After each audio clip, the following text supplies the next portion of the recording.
I'm going to go ahead with the meeting beginning ritual. 起立，面向佛堂，参加三鞠躬、一鞠躬、再鞠躬、三鞠躬，参加各位点传是一鞠躬，开班一鞠躬，请坐下。Please be seated. Well, hello, everybody. It's nice to be a part of the group.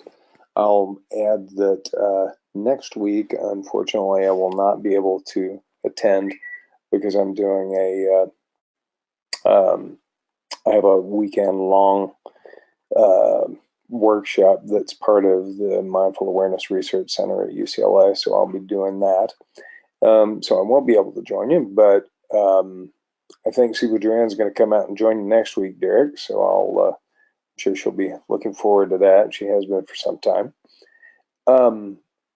So, of course, as these things flow with Bill's presentation and what we've heard previously, this kind of fits in perfectly, and these things seem to align like that.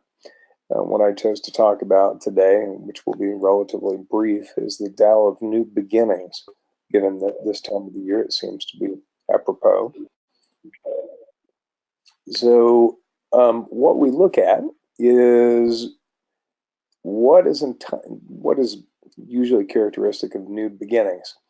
Well, normally people start out kind of like our little guy here with a super excited face. Alex had talked about exercise, and that's very characteristic of this time of the year. Everybody has a resolution, or not everyone, but many people do, and they want to shift some things that have been happening in their life and get healthy again. So they end up with a super excited face. But then usually that excitement tends to wane in a very short period of time. And then we end up back in the same cycle that is usually characteristic of our life experience. And what I wanted to talk about is just several areas of life which that seems to be exhibited.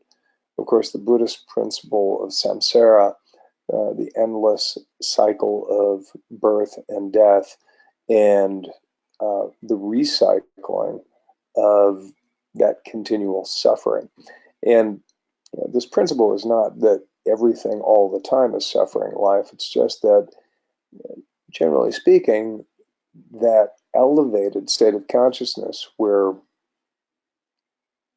everything is perfect union is not characteristic of most of our human experience. So usually we end up in pain, psychological, physiological, and there are multiple causes for that, but it is a cycle, and that's something that we can typically see, which is a repeatable pattern, which is, of course, part of the observation of the Tao. So when we start again, we look at several categories, and these are the three that I chose to focus on today. Fitness and diet, where we see kind of like our little guy on the previous page, I'm going to do it again. I'm going to do it this year. And then we have relationships. Someone that I know, I heard her say that my husband traded me in for a new model. So she was going through a rather difficult divorce, and her husband had made a switch by going with someone else. I don't know all the circumstances surrounding that series of issues, but that was the way that she phrased it. And often we kind of think in those terms. If we're having difficulties, man, wouldn't it be better to go with somebody else, and it would be a whole new experience. And then we have a new career. If we don't feel like we're fulfilling our life's purpose, if we don't feel fulfilled, if we don't feel as though we have security in our life, then we look at a new way to be able to care for ourselves. And the question that I'd like to pose is, does anything really change? When we look at cyclic existence, this repeatable pattern that we can observe and define, when it comes to fitness and diet, are we doomed to repeat the same cycle again? If so, what is it that we actually do need to change in order to create those patterns to break and to move into something that's more beneficial? With relationships, is it an issue of the grass always being greener when we look from the other side? Or are we going to encounter these same issues again over and over because of the baggage that we bring to our relationships? Is it better to work through these issues? And then next, with a career, and again, of course, I'm just touching on these very briefly. All of these multiple books have been written about all of these topics, so you could stay on them forever. A new career, well, what came to mind with me is the Tao story of the young worker who's discontent in his job. And perhaps Derek could give us a reminder or refresher on that story. But essentially, that he's complaining that he's not being appreciated, but and the sage tells him, well, you should learn everything there is to know about this business, and then you'll really show your boss when you take all that knowledge and go to another competitor. But it ends up that he puts all this time and effort into this process of learning the business, and he's rewarded, and so grows content in the business where he began. So the question is, when it comes to these cycles, are we just trying to get an immediate fix, a change that saves us from the discomfort of moving through this process? And you guys, I hope you forgive me. My wife's out there pushing a vacuum. So if you hear the whirring going on, you'll know that's what's happening. So the next slide, pardon me, is how do we determine whether we actually do need to make a change or not? Well, this is evaluation and discernment. And how do we go through this process? Well, the first thing that we clearly need is a calm, steady mind. That we shouldn't make decisions based on an emotional impulse, because everyone is ignited. Our triggers are pulled